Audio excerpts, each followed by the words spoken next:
Hello and welcome back. This is Angie from Little Dumplings Nursery again, and this is part two of the box opening of Heat Set paint products. And we'll give it just a minute to see if everybody finds us, and we'll see if I can get my screen up over there so that I can check for questions.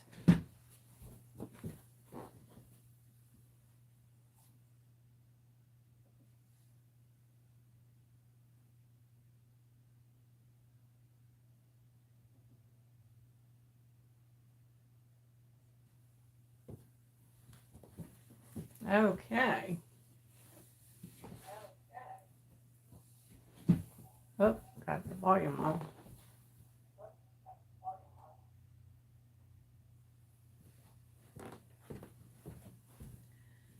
I had to turn the volume off of the other computer because y'all don't want to hear me echoing myself. Okay, so in the last video that we did a box opening. We had some products to test, mainly the Shelly Marie Heat Set Agent that has recently hit the market, and I tested it with the Liquitex acrylic gouache paint, the golden fluid paint, and a bottle of the Reborn Effects paints, one of the sample colors I still had left over from way back when.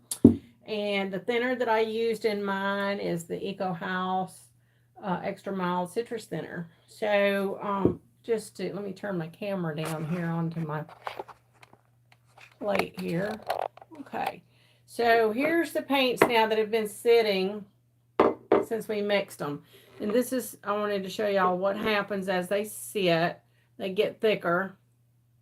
So at this point, it's not so gummy that I could not still use this.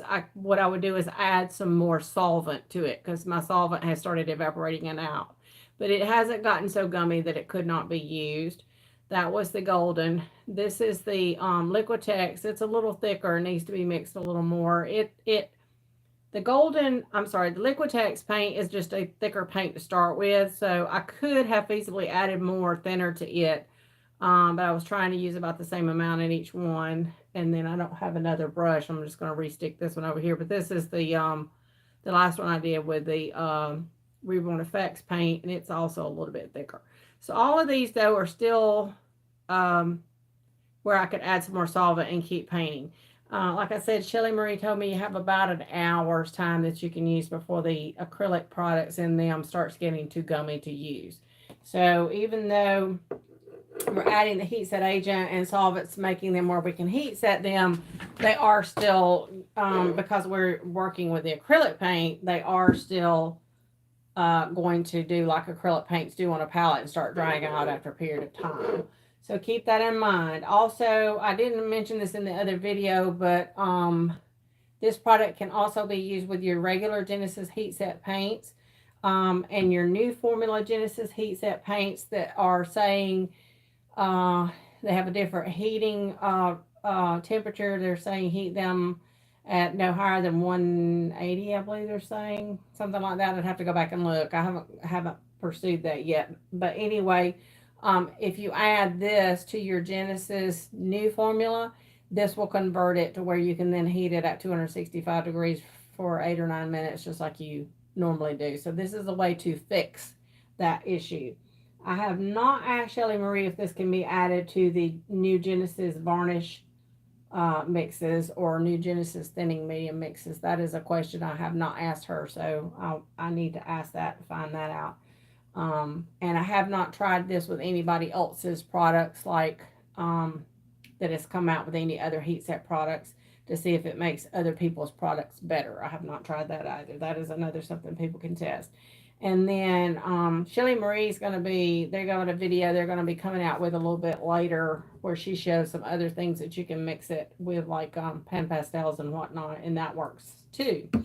And then, of course, pure pigments, which she sent me some to sample. Okay, so here's my belly plate. It's been heat set. I did a no-no. And I when it happened to me, I'm going to try to pull this camera up so I can get it closer. When this happened, I remembered Shelly Marie telling me this. So I have a tendency to be one of these people who can't leave stuff alone.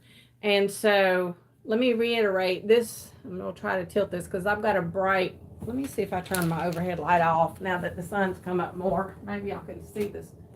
Sometimes I get a better video when I don't have lighting over my head. Yeah, that works better.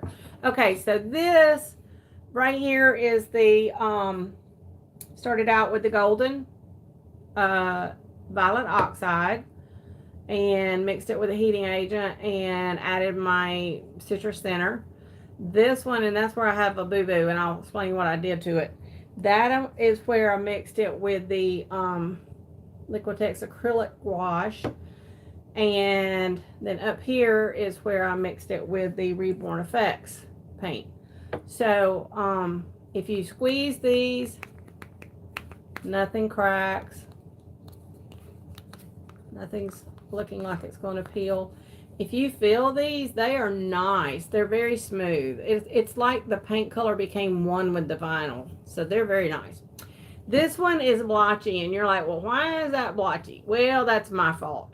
So I forgot that Shelly Marie had told me that because you have used it with acrylic paint, it still has some of the properties of the acrylic paint, and that is that when acrylic paint starts to dry, if you go over it and try to correct something, you can blotch your paint up. And I had noticed a couple of spots where I had pounced it out not quite so evenly, so before I went to put it in the oven, I grabbed my wedge and went to pounce over it to even it out, and I wound up with even more blotchiness because I forgot that acrylic is going to, or the acrylic base had started setting up some a little bit. So I took and went over here and did a new section of it so that I could show you a more smooth application of it. So keep that in mind, that when you're painting with this, if something goes wrong and you don't like the way it looked, you don't want to keep pouncing over it and trying to fix it. You're going to have to remove it with some solvent and then start over.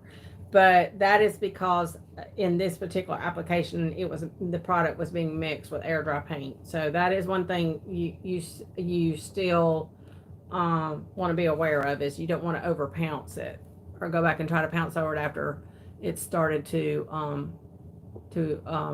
evaporate off some. So that was what I did there. So I'm going to test this to see if it's permanent now. So what I'm going to do is take a little cup and put some of my citrus thinner in it. Just a little bit, it doesn't take much. And we're going to take a Q-tip. I don't have a white Q-tip. Yeah, I do, in the hall. Let me run and grab a white Q-tip.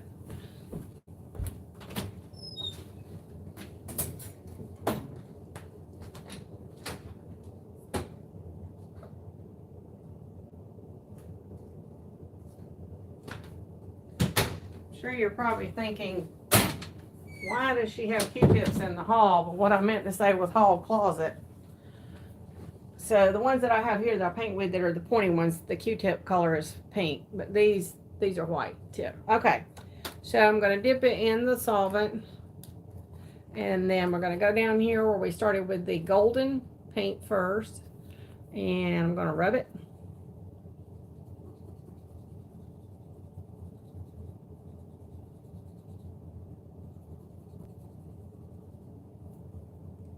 And nothing's coming off. So you know, if you scrubbed air dry paint like that, especially with a solvent, and you were just painting with air dry paint, it would come off. So this does not. Okay, so the next one is the Liquitex. That one I'm curious to see how it does, especially since I smudged it up. Liquitex is the brand of paint that she had not tested.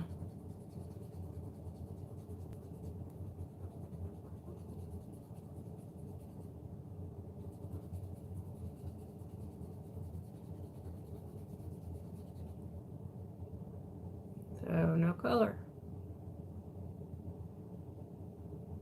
Okay, so there's that one. Dump that in the trash can. The last one is this one up here, which is the Reborn Effects.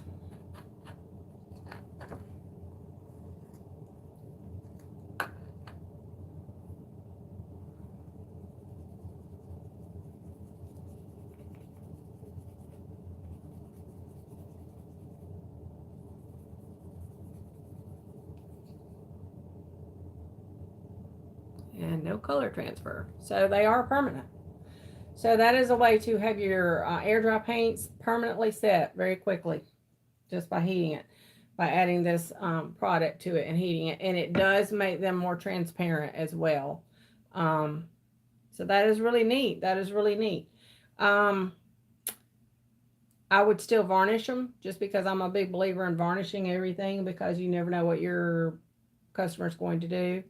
Um, I asked Shelly Marie if you could apply just a layer of this over something like Pan Pastels or whatever, but um, I did not find out for sure if that was possible. So I'll still have to ask that. Um, I see that there is someone very ugly trying to comment on this. So I'll have to go in and edit the comments on this video. But anyway, that is pretty much it for this demonstration. I hope you guys enjoyed it. And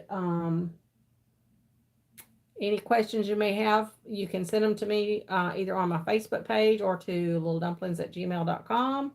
And I hope you guys have fun experimenting with these products like I have. I'm going to be playing more with them, using them with different pigments and whatnot.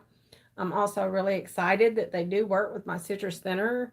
So that is very exciting for me.